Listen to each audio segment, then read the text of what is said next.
ginagawa ko dati bago ako mag-B-Mobile, nagtitinda ako ng asin sa palengke, nagkakatay ako sa gabi ng baboy as matador. Then pagka may mga opportunities na may magpapagawa ng bahay, nagko-construction ako para maibsan ko yung pangangailangan. Lalo na may 3 akong anak, hindi ganun kadali ang kumita ng pera sa Pilipinas. Nung napunta ako sa Qatar, ni-repair ako ng mother ko doon sa kakilala niya.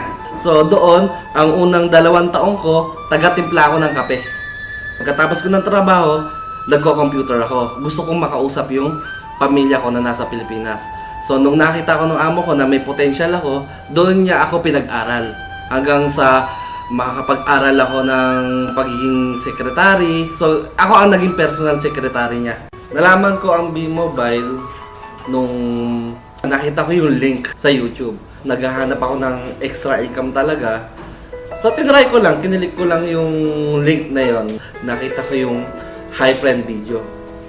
So doon, nakita ko na kikita talaga ako sa business ng B-Mobile.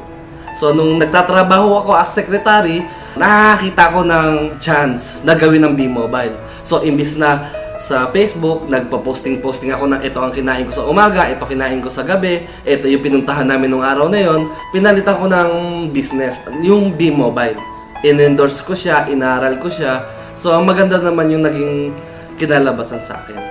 Kahit na galing ako sa trabaho, tuloy-tuloy pa rin yung paliwanag ko. Kahit madaling araw, number 1 na kalaban is yung puyat.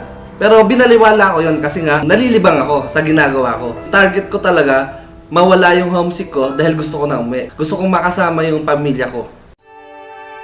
Sa una, nahihirapan ako kasi wala namang trabahong madali. Pero nakita ko yung mga testimonial ng mga millionaires, nagkaroon ako ng idea.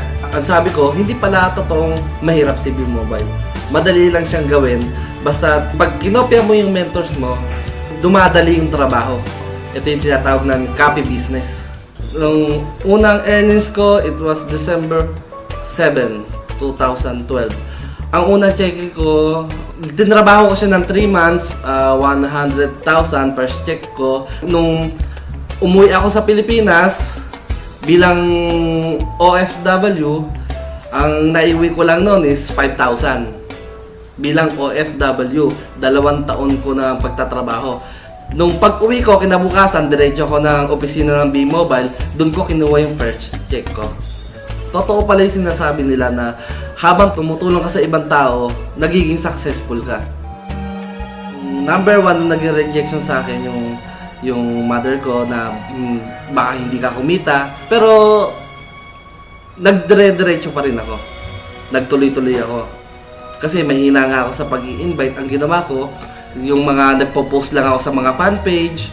So yung mga nagpo-post sa fan page, tinatanong nila kung paano gawin si B-Mobile. Naka-invite ako doon. So yung mga invite nila, tinutulungan ko. Yung network ko, doon nagsimulan lumaki.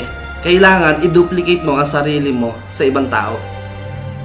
Pag hindi nila alam gawin ng business, kailangan tulungan mo sila para rin sa ikasa-success mo. Malaki ang pinagbago sa sarili ko nung sumali ako sa B-Mobile. 3 yung anak ko na pag-aaral ko. Wala naman akong ibang trabaho. Full-time B-Mobile lang ako. Ang binago niya, nababayaran ko na yung bill ko sa tubig, sa kuryente. Nakabili ako ng motor. Nakabili ako ng owner. Mapapayo ko sa mga members ko, kailangan tuloy-tuloy lang sila. Kung baga, wag silang magkukwit, number 1. Natural sa tao yung panghinaan ng loob. Pero yung magkukwit ka, panghabang buhay mo nang dadalhin yan. Pag ikaw ay sumali sa B-Mobile, ibig sabihin may pangarap ka. Kung ikaw ay walang pangarap, huwag mo nang gawin ang business na to. Sa lahat ng gustong sumali, subukan nyo lang, hindi naman masama. Copy business lang, kopyahin nyo lang kung ano yung ginagawa ng apply nyo. Wala namang ibang pupuntahan kundi success pa rin. Sa nag-invite sa akin, kundi dahil sa kanya, hindi ko makikita tong business na to. Maraming salamat sa iyo dahil malaki talaga ang binago ng B-Mobile sa buhay ko.